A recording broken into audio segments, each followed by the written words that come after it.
Das lange Warten auf einen Sieg, vielleicht hat es heute ein Ende zu Hause gegen Freiburg. Es schneit ein wenig hier in Münster, Spieltag 25, also nicht mehr viele Spiele. Saisonfinale ist langsam eingeläutet. Wir haben immer noch die Chance, uns fürs internationale Geschäft zu qualifizieren. Für die Conference League, für die Euroleague oder für die Champions League, wenn wir die Euroleague gewinnen. Wir können den DFB-Pokal noch gewinnen, also ein paar Ziele habe ich noch. Zunächst mal für heute das Spiel gegen Freiburg zu gewinnen. Ein paar Veränderungen. Unter anderem Grodowski, Hikimoglu habe ich, glaube ich, spielen lassen. Kaba müsste spielen im Mittelfeld. In Verteidigung gespielt Ichi für Chavez, der kriegt mal eine Denkpause. Der hat mir in den letzten Spielen nicht so gut gefallen. Auch gegen Lille. Das zweite Gegentor dann. Stellungsfehler. Vielleicht wird es ihm mal ganz gut tun. So. Und vielleicht wird uns auch das Spiel gegen Freiburg heute gut tun. Grodowski wird uns vielleicht auch gut tun. Einfach ein paar neue Spieler. Manchmal muss man einfach ein paar neue Spieler reinwerfen, die das Ganze dann ein bisschen auffrischen. Und deswegen hoffe ich heute auf 3 Punkte gegen Freiburg. Zunächst mal der Eckball und der Kopfball. Also wir kriegen die Kopfbälle, wenn wir drankommen, auch nicht aufs Tor. Die sind dann immer so über den Scheitel abgerutscht. Naja, gucken wir mal. Remberg mit der nächsten Chance. Hikimoglu! Man muss nur meckern! Man muss doch nur meckern! Und dann klappt's doch. Also Mustafa Hikimoglu reingerutscht in die Startelf.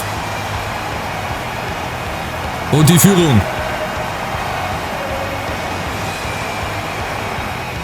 Ja, überragend. Endlich mal wieder ein schöner Eckball über Remberg und Hikimoglu. Das hätte ich halt nicht gedacht.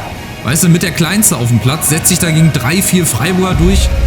Und es sind jetzt auch gerade keine kleinen Spieler. Und dann mit Schwung über den Keeper drüber. 1:0, auch mal wieder wichtig, in der Liga zu treffen. Auch hier mal wieder in Führung zu gehen. Und das, ja, kann uns und dem Spiel nur gut tun. Vielleicht sollte ich auch öfter im Schnee spielen. Vielleicht liegt uns einfach auch das Matschige, der Schnee. Vielleicht liegt das uns einfach mehr als Regen zum Beispiel. Aber gut, jetzt haben wir erstmal die Führung. Freiburg ist auch auf dem 8. Platz. Die wollen auch noch oben rein. Von daher ist das auch ein ganz, ganz wichtiges Spiel für die. Kaba ist da, sehr, sehr gut. Und dann geht's wieder schnell nach vorne über Grodowski. Und wir haben den Platz. Hikimoglu nimmt Grodowski mit. Vorne Alvaro, muss sich schon mal positionieren, dann kriegt er den. Oh, schöner Ball von Grodowski. Der ist lang in der Luft. Und genau das sind halt die Bälle, die solche Stürmer brauchen. Ne? Auch Ferry, wenn er dann spielt, macht ja auch die Tore, auch mit dem Kopf. Hat auch in Lille ein schönes Tor gemacht.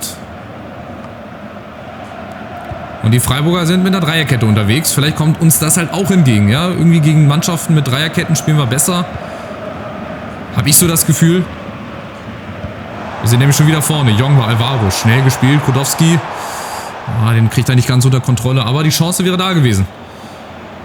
Die Chance wäre da gewesen. Na, er gewinnt den Zweikampf. Kein Abseits. Oh, Ding schießt durch. Erste Chance wahrscheinlich für den SC Freiburg. Und es gibt Elfmeter. Ja, ich habe schon geahnt nach der Grätsche, dass es da Elfmeter gibt. Obwohl das halt auch wieder ein lachhafter Elfmeter ist. Also der Schuss ist längst getan. Er springt über die Grätsche drüber, fällt dann hin. Ein Elfmeter, den er auch nicht geben muss. Und es ist Dingshi. Der Gefaulte sollte eigentlich nicht selber schießen. Sagt man ja immer gerne. Mal gucken. Dingshi gegen Sinamoy. Aber in dem Fall leider, leider ganz platziert. Und der Ausgleich für den SC Freiburg. Und kam auch wieder aus dem Nichts. Also wir haben hinten gut gestanden. Die Freiburger waren zum ersten Mal vorne. Und ich habe halt gegrätscht. Weil ich mir schon gedacht habe, dass der halt irgendwie reingeht. Aber er ging dann vorbei. Und dann springt Dingshi halt auch wirklich über die Grätsche drüber. Also es ist ja nicht so, dass er jetzt volle Kanne umgesemmelt wird. Ist halt auch wieder ein Elfmeter, der so ein bisschen zweifelhaft ist. Aber gut. Foul im Strafraum bei IAFC ist gleichbedeutend mit Elfmeter. Ob der Zweikampf jetzt hart war oder nicht. Da gibt es halt entweder nur Elfmeter oder nicht. So ein Mittelding gibt es halt nicht. Aber wir können ja direkt wieder in Führung gehen vielleicht. Weiter direkt nach vorne spielen, die Freiburger wieder unter Druck setzen. Nächste Chance Listic. Oh, der sollte eigentlich auf Jongwa. Was macht der denn da? Jongwa ist gut durchgelaufen. Das war absolut richtig. Aber er muss halt dann auch auf den richtigen Mitspieler gespielt werden, der Ball.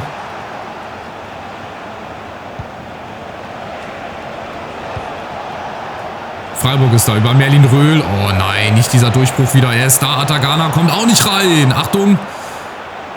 Muslia. Der Zweikampf, der nächste Kopfball und wieder Sinamoy. Der muss sich jetzt mal ein bisschen auszeichnen. Oh, Wagner. Schon wieder Wagner.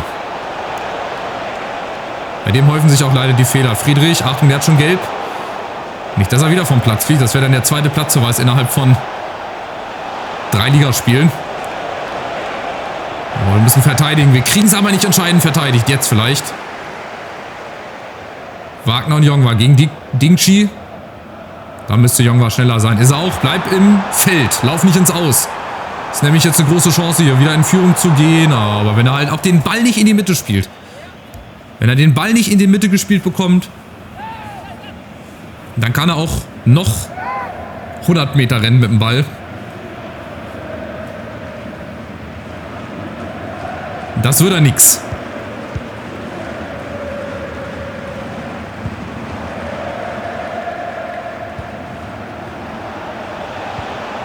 Nächste Chance über die linke Seite. Wieder Freiburg, wieder Höhler, aber der wird gut verteidigt. Gott sei Dank bislang. Und die nächste Chance. Godowski geht ein bisschen wenig. Vielleicht jetzt Alvaro. Nimmt Hekimoglu mit. Der kann auch von Weitem schießen, aber dann kommt natürlich wieder ein Gegner. Sehr, sehr zermürbend. Weil man einfach wieder weiß, wie es abläuft. Du kennst einfach gewisse Abläufe schon vorher, aber du kannst halt nichts gegen machen. Du kannst es einfach nicht verteidigen. Auch hier, Friedrich muss er gewinnen. Auch wieder schlechtes Stellungsspiel.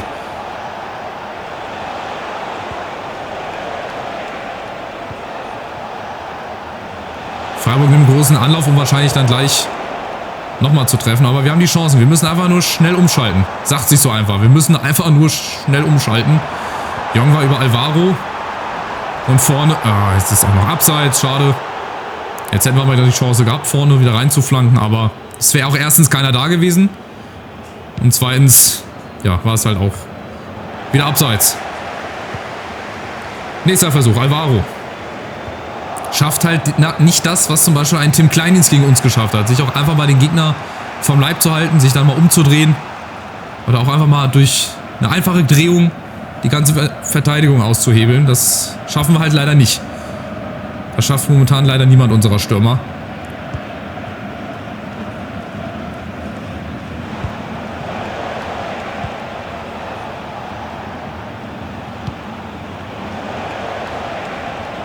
Und dann kommt Freiburg nochmal über Dingchi. Jetzt fehlt Wagner wieder. Jetzt sind wir wieder in der Situation, dass ich mich wieder entscheiden muss. Was mache ich, Friedrich? Gott sei Dank. Die richtige Entscheidung. So, dann ist Halbzeit 1:1. Ist jetzt auch eher ein ausgeglichenes Spiel. Anfangs waren wir stärker, dann kam Freiburg durch den Elfmeter wieder rein ins Spiel. Und seitdem ist es eher ausgeglichen. Ja, das deckt sich mit meinen Infos. 5:5 Schüsse, bisschen mehr Ballbesitz für Freiburg, aber auch nicht viel. Ist auch wieder so ein typisches Spiel zwischen zwei Mannschaften, die oben dran bleiben wollen.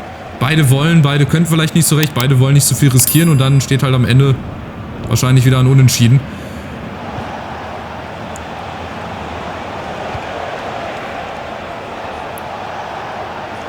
Muslia, Hekimoglu muss halt auch immer wieder diese weiten Wege machen. Und Freiburg ist da. Über Gregoritsch. Über Höhler, Abschluss ist da, aber auch wir stehen dazwischen. Aber da muss halt einer hin. Das ist wieder ein gutes Beispiel dafür, warum gehen sie nicht mal alleine hin? Was hat jetzt die Spieler daran gehindert, da einfach mal selber drauf zu gehen? Nächste Chance, Hekimoglu. Aber Godowski muss schon längst vorne sein. Das ist auch eigentlich wieder nicht gut gespielt. Godowski gegen Schmidt. Vorne wartet wieder jemand. Godowski, oh, wird da abgegrätscht. Junge, was ist das denn? Rutscht einfach mal 30 Meter auf dem Feld. Natürlich gibt das wahrscheinlich gelb oder rot. Eins von beiden gibt die gelbe Karte für Schmidt. Das Voll würde ich aber gerne nochmal sehen. Der ist wirklich schön da erstmal weggeflext worden und dann rutscht Godowski einfach mal 30 Meter übers Feld drüber. So, ist eigentlich eine gute Freischussposition. Den könnte man auch mal machen. Alvaro mit Kraft. Müssen wir machen. Alvaro jetzt mit Kraft. Der hat nur 53 Effet. Mir geht es jetzt aber einfach um die Kraft. Dass wir den da irgendwie rumgeschossen bekommen. So what? Probieren wir es. Alvaro in die Mauer. Achtung, Chance lebt noch. Hekimoglu wird da leider auch geblockt. Aber wenn du jetzt da noch einen mit Efe gehabt hättest, der wäre richtig gut gekommen. Das ist halt der Unterschied. Aber ich habe halt leider nach wie vor niemanden, der gut Freistöße schießen kann. Dingshi. Oh, gegen Wagner. Achtung, Flanke. Aber der geht ins Aus. Nichts Gefährliches vom SC Freiburg. Gott sei Dank. Und jetzt kommt er. Avila. Habe ich auch vorher noch nie gehört. Muss nicht immer was Gutes heißen. Oder heißt meistens nichts Gutes.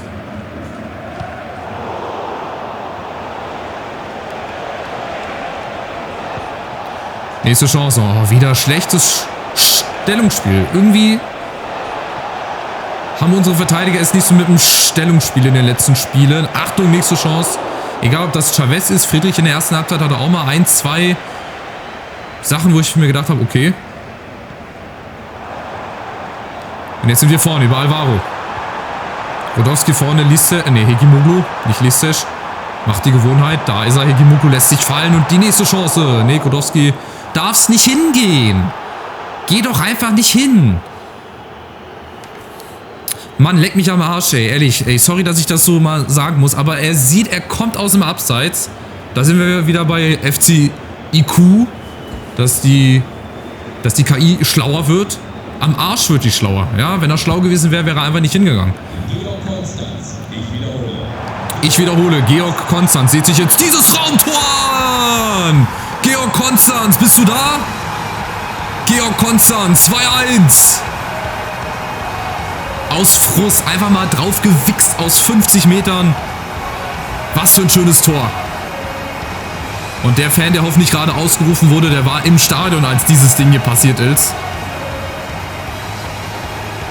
Es ist ein weiteres Traumtor in Münster passiert. Schade, dass wir es hier nicht sehen können in der Wiederholung, aber egal. Ich habe es gesehen, ich war dabei, ihr wart dabei. Und Georg Konstanz war hoffentlich auch mit dabei, als dieses Ding eingeschlagen ist. Manchmal braucht es einfach so ein Tor, oder? Manchmal braucht es einfach so ein Tor aus dem Frust raus. Auch aus 30 Metern unter die Latte. Sieht dann natürlich noch schön aus. Aber Hauptsache erfolgreich. Es muss nicht immer schön aussehen, es muss erfolgreich sein. Genauso heute dieses Spiel. Ich muss nicht schön spielen, ich muss einfach nur gewinnen. Alvaro kriegt da, ja, zu langsam, abseits, ja. Da stand die Quote auf 1,0, dass das wieder abseits ist. Man kann es auch nicht abstellen, man kriegt es auch nicht im Griff. Man kriegt es auch nicht im Griff. Alvaro, nächste Chance, ja, Hekimoglu kriegt ihn durchgesteckt. Und Atagana, wir werden direkt wieder angelaufen. Gut. Das war jetzt auch blind von den Freiburgern. Das heißt, wir haben hier Lücken, wir haben hier Platz. Hekimoglu zum dritten, hat er Bock? Ja, der hat Bock. Hekimoglu!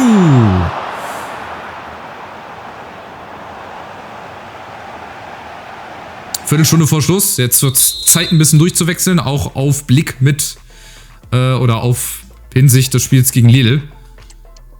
Cool ist. Dann können wir auf jeden Fall mal wieder Karamoko reintun. Nein. Ach, Mann. Dieses Menü, das ist seit Beginn, seit dieses Spiel draußen ist, das nur am Laggen. Das haben die nicht in den Griff bekommen. Aber trotzdem noch 10.000 Updates machen, Gameplay-mäßig was verändern, Spiel wieder ein bisschen langsamer machen, aber bloß nicht hier im Menü irgendwie mal was Gescheites hinkriegen. Es ist seit Beginn an, also seit dieses Spiel draußen ist, ist dieses Menü nur am Laggen. Und ich spiele ja nicht mal Ultimate Team. Wenn es da am Laggen wäre, okay. Das könnte ich zwar auch nicht verstehen, aber das wäre noch irgendwo Verständnis oder nachvollziehbar, aber im Karrieremodus, offline, weiß ich nicht, ob das sein muss. So, es gibt schon auf Wiedersehen Skandierungen, wenn uns das mal nicht um die Ohren fliegt hier. Wagner ist da. Wird wieder zugepresst von 10.000 Mitspielern oder Gegnern gefühlt. Nächste Chance umzuschalten, Hekimoglu. Hat den Platz durch die Mitte. Macht er nochmal einen Gewaltschuss, oder? Steckt er durch? Er steckt auf Alvaro. Rodowski oben läuft durch und jetzt Hekimoglu. Wo ist er? Da ist Alvaro. Ach, machen wir alleine. Was soll's? Guter Schuss. Zwar 3, 4 Meter zu weit drüber, aber ein guter Schuss. Letzte Aktion auch von ihm. Jetzt nochmal 5, 6 Minuten hier. Komm, dann haben wir den nächsten Sieg mal wieder nach 3 Niederlagen in Folge in der Bundesliga. Mit jeweils auch keinem eigenen geschossenen Tor. Wäre das schon mal ganz schön. So, Castanaras holt sich den Ball. Ist wieder auf der Außen. Muss auf Kodowski warten. Gibt Einwurf. Die Zeit läuft für uns. Die Zeit läuft für uns. Hatagana in der Mitte. Remberg, der kann auch von Weitem schießen. Komm, mach mal. Warum nicht? Mach's einfach mal. Ja, nachgesetzt. Komm. Remberg. Schade. Wenn er den Ball gekriegt hätte, dann hätte es hier 3-1 gestanden. Und das wäre dann gleichbedeutend mit dem Sieg gewesen. Aber wir haben auch nur noch 1 Minute. Aber die Minute wird noch sehr, sehr lang. Kann sehr, sehr lang werden. Oh, wenn wir solche Fehler hier machen. Darf nicht sein, darf nicht passieren. Aber Freiburger spielen hintenrum, ist ein gutes Zeichen für uns. Genau, da können sie hintenrum spielen. Dann ist das Spiel vorbei. Ja, also Freiburg wollte gar nicht mehr, von daher mal wieder gewonnen. 2-1. Schönes Tor von Higimoglu. Ich hoffe, der Fan, der ausgerufen wurde, ist jetzt bislang oder ist noch immer im Stadion, dass er sich das nochmal auf der Videoleinwand angucken kann. Mann, oh Mann. Also, knapper Sieg, aber ist egal. Hauptsache Sieg. Dortmund gewinnt auch souverän zu Hause. 3-0 gegen Hoffenheim. Die bleiben also auch weiterhin ganz oben. Leipzig war ja Zweiter. Habe ich im letzten Part im Augenwinkel, glaube ich, mitbekommen. Jetzt das Rückspiel gegen Lille. Es geht hier Schlag auf Schlag. Wir haben mal keine Woche Pause hier, um durchzuschnaufen. Also eine komplette Woche, um durchzuschnaufen. Aber ich wollte das so. Deswegen spielen wir europäisch. Und das ist wahrscheinlich... Das ist sogar eine realistische Aufstellung. Moise Kean vorne. Guerrero diesmal links und nicht rechts, wie beim letzten Spiel vorher gesagt. Jetzt gucken wir mal, was hier noch so für ungelesene Nachrichten sind. Wer beschwert sich wieder? Ich denke drüber nach. Wir regeln das schon. Joel möchte mehr Geld haben. Ist ja auch klar. Leistungsträger gewesen. Die ganzen Jahre über so. Wie sind eigentlich die anderen Spiele ausgegangen? Habe ich gar nicht geguckt. Gucken wir mal. Es ist aber überall noch Spannung drin. Bologna führt, Sevilla, bei uns unentschieden, Marseille unentschieden. Gut, Newcastle 4-1, das könnte schon entschieden sein. Spurs, Wolfsburg, ja, 4-2 könnte auch noch was gehen. Ansonsten ist aber überall spannend. Bei Anderlecht gegen Galatasaray, bei Brighton gegen Rom. Also ist in jedem Spiel, bis auf das Newcastle-Spiel, noch Spannung drin. Und ich hoffe, dass wir das hinkriegen. Im Rückspiel zu Hause, wenn wir so eine ähnliche Leistung wie gegen Freiburg zeigen und Higimoglu wahrscheinlich spielt und wieder ein Traumtor macht, dann ziehen wir auch hier ins Viertelfinale ein, was die nächste große Sensation wäre. Also macht's gut, Daumen drücken und bis zum nächsten Spiel. Ciao, ciao.